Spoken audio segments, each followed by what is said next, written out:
Bismillahirrahmanirrahim. Assalamualaikum warahmatullahi wabarakatuh. Syukur kehadirat Allah Subhanahu wa Ta'ala, dengan nikmatnya dan hidayahnya kita dapat berjumpa lagi di channel ini, channelnya Shalawat dan Salam selalu dan tetap tercurahkan kepada junjungan kita, Nabi besar Muhammad Shallallahu Alaihi Wasallam. Allahumma sholli ala Sayyidina Muhammad wa ala ali Sayyidina Muhammad. Sahabat beriman yang dirahmati Allah, membangun rumah tangga yang sakinah, mawaddah, warahmah merupakan tujuan dan cita-cita bagi semua pasangan suami maupun istri. Namun, juga perlu disadari bahwa tidak semua dalam kehidupan rumah tangga seseorang bisa berjalan mulus seperti yang kita inginkan, karena cobaan dan rintangan akan selalu hadir dalam rumah tangga kita. Oleh karena itu, diperlukan kesadaran untuk selalu bisa menjaga keharmonisan dalam rumah tangga.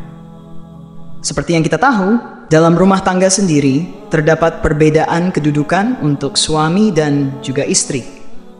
Akan tetapi, dalam hal ini seorang istri mempunyai kedudukan yang cukup istimewa dalam rumah tangga, terutama istri yang sholehah.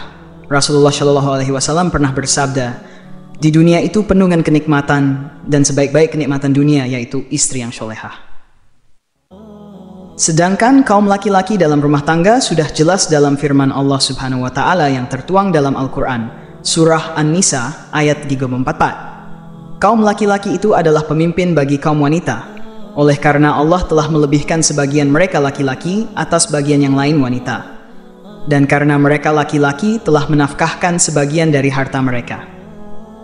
Sebab itu maka wanita yang sholehah ialah yang taat kepada Allah, lagi memelihara diri ketika suaminya tidak ada. Oleh karena Allah telah memelihara mereka.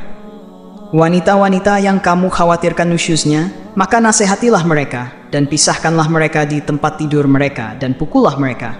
Kemudian jika mereka mentaatimu, maka janganlah kamu mencari-cari jalan untuk menyusahkannya. Sesungguhnya Allah Maha Tinggi lagi Maha Besar. Sahabat beriman, dalam ayat tersebut sudah jelas dikatakan bahwa laki-laki merupakan pemimpin dalam setiap rumah tangga. Akan tetapi, tanpa kita sadari dalam kehidupan keluarga, tak jarang para suami melakukan tindakan yang menyimpang dari ketentuan Allah Subhanahu wa Ta'ala dan telah melanggar hak-hak istrinya. Oleh karena itu, bagi para suami perlu mengetahui perbuatan-perbuatan yang oleh agama Islam dikatakan sebagai tindakan dosa suami terhadap istri. Lalu, apa saja dosa suami terhadap istri tersebut? Yang pertama adalah tidak mengajarkan ilmu agama. Mengajarkan ilmu agama kepada istri maupun anak-anaknya adalah kewajiban bagi para suami, karena dalam hal ini kewajiban suami adalah untuk memelihara diri dan keluarganya dari pedihnya azab kubur dan siksa neraka. Di dalam Al-Quran Surah At-Tahrim ayat 6, Allah Subhanahu wa Ta'ala berfirman, "Hai orang-orang yang beriman, peliharalah dirimu dan keluargamu dari api neraka, yang bahan bakarnya adalah manusia dan batu, penjaganya malaikat-malaikat yang kasar, keras, dan tidak mendurhakai Allah terhadap apa yang diperintahnya kepada mereka, dan selalu mengerjakan apa yang diperintahkan." Dalam ayat tersebut sudah jelas dikatakan bahwa kewajiban seorang suami adalah mengajarkan istri dan anak-anaknya akhlak yang baik, supaya keluarganya bisa terhindar dari siksa api neraka, yang bahan bakarnya adalah manusia yang melalaikan perintah agama. Lalu yang kedua adalah tidak merasa cemburu. Ada kalanya sifat cemburu sangat diperlukan, terutama ketika kita sudah berumah tangga. Selain bisa menjadi bumbu-bumbu cinta dalam rumah tangga, rasa cemburu dari suami juga bisa menjaga keluarganya dari sifat dan sikap yang kurang terpuji. Akan tetapi juga harus diperhatikan bahwa cemburu kepada pasangan tidak dianjurkan berlebihan, sehingga malah bisa menyebabkan perselisihan yang berujung keretakan dalam rumah tangga. Dalam hadits riwayat An-Nasai sudah dijelaskan 3 golongan yang Allah tidak akan melihat mereka pada hari kiamat, yaitu seseorang yang durhaka kepada kedua orang tuanya, wanita yang menyerupai lelaki. Dayus adalah seorang laki-laki dalam rumah tangga yang tidak memiliki kecemburuan terhadap istri atau keluarganya sama sekali. Jadi, perbuatan menyimpang apapun yang dilakukan oleh istri atau anak-anaknya tidak pernah mendapat teguran dari suami. Hal ini sangat tidak dibenarkan dalam ajaran agama Islam, karena bisa membawa dampak buruk bagi keluarganya. Yang ketiga, tidak memberi nafkah istri. Hal ini sudah sangat banyak terlihat pada masyarakat kita, yakni suami yang tak malu melantarkan anak istrinya tanpa diberikan nafkah lahir, dan justru malah si istri yang diminta untuk bekerja. Kalau kita mau berpikir, seorang wanita yang rela meninggalkan kedua orang tuanya demi mengabdi kepada suami, dan bahkan rela mengandung anak dan juga melahirkan anak untuk suami, akan tetapi perjuangan hidup dan mati seorang wanita tersebut seolah tiada artinya di mata seorang suami. Sungguh, yang demikian itu suami telah berdosa besar kepada istrinya. Rasulullah Shallallahu Alaihi Wasallam pernah bersabda, seseorang cukup dipandang berdosa bila ia menelantarkan belanja orang yang menjadi tanggung jawabnya. Hadits riwayat Abu Daud, Muslim, Ahmad ini. Yang keempat, membiarkan istri bekerja untuk suami. Sudah tak heran lagi banyak seorang istri yang rela bekerja demi membantu perekonomian keluarganya. Namun yang banyak kita lihat justru malah kebalikannya, yakni seorang istri yang bekerja untuk keluarga dan suami sebagai kepala rumah tangga malah enak-enakan di rumah, tanpa terpikir bahwa peran seorang suami adalah sebagai kepala rumah tangga yang harus bertanggung jawab memberi nafkah untuk keluarganya.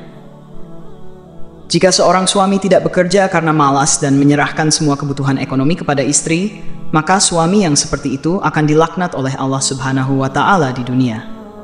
Rasulullah Shallallahu Alaihi Wasallam pernah bersabda, tidak akan beruntung suatu kaum yang dipimpin oleh seorang wanita.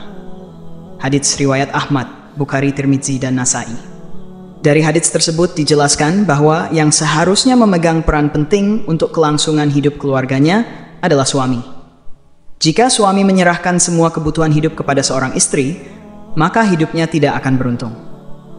Untuk itu, bagi para suami dan calon suami, sebaiknya berpikir secara matang sebelum memutuskan untuk menjalin keluarga yang sakinah mawaddah warahmah. Persiapkan terlebih dulu segala sesuatunya supaya ketika menjadi seorang suami, bisa mengambil peran sebagai pemimpin dalam rumah tangga dan disegani dalam rumah tangga sebagai kepala keluarga.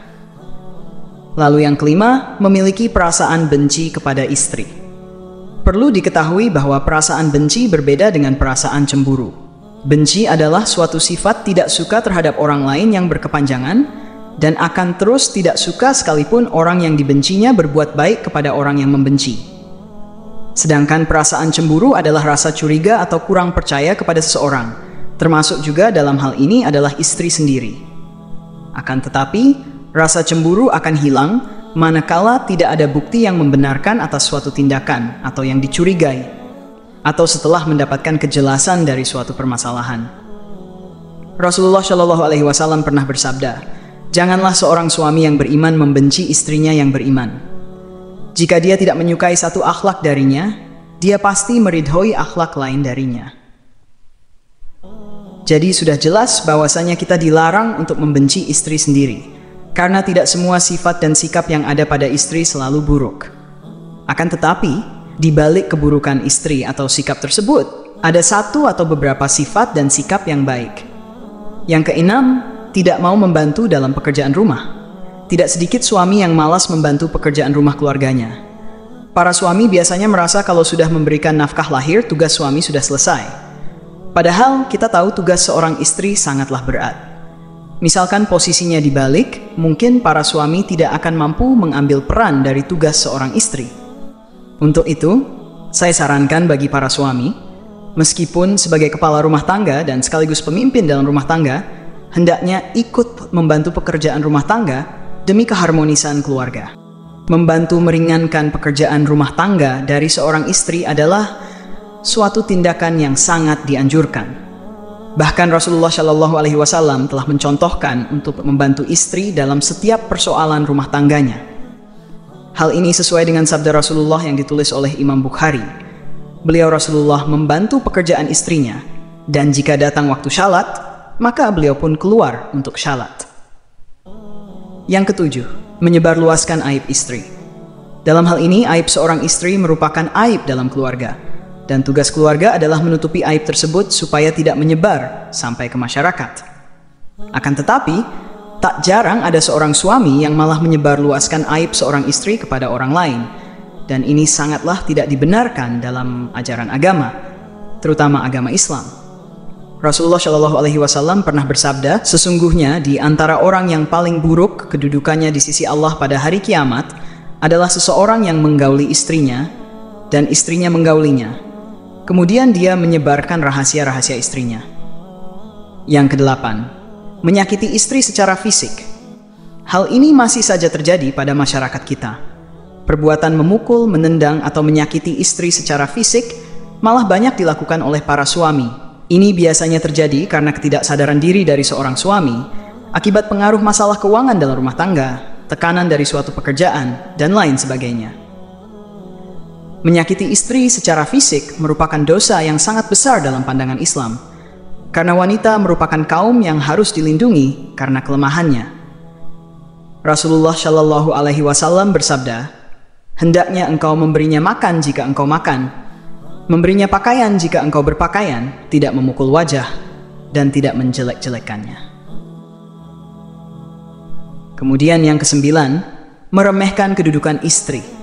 Yang dimaksud dengan meremehkan kedudukan istri adalah para suami yang mentang-mentang sudah memberikan nafkah lahir, kemudian meremehkan posisi istri yang mungkin saja tidak bekerja karena harus mengurus rumah tangga. Dalam hal ini masih terlihat di masyarakat kita sampai sekarang. Saya berharap untuk para suami dan calon suami untuk tidak meremehkan kedudukan seorang istri dalam rumah tangga. Karena kita semua tahu kedudukan istri ibarat tiang dalam sebuah bangunan. Untuk itu, saya sarankan khususnya bagi para suami, mulai sekarang bantulah istri dalam rumah tangga. Insya Allah, apabila dalam keluarga saling membantu, saling menutupi aib keluarga, saling menghargai satu sama lain, keluarga saudara-saudara semuanya akan menjadi keluarga yang sakinah, mawaddah, warahmah, dan berkah. Amin ya Rabbal Alamin. Sahabat beriman yang dirahmati Allah, itulah 9 dosa suami terhadap istri yang biasanya dilakukan dengan sadar ataupun tidak sadar. Dan mungkin masih banyak dosa suami terhadap istri lainnya. Akan tetapi saya ambil yang sering terjadi pada masyarakat kita. Mulailah kehidupan rumah tangga dengan kebaikan. Insya Allah akan menuai kebaikan pula dalam rumah tangga tersebut. Wallahu a'lam bishawab. Demikian yang bisa saya bagikan. Semoga bermanfaat untuk kita semua. Assalamualaikum warahmatullahi wabarakatuh.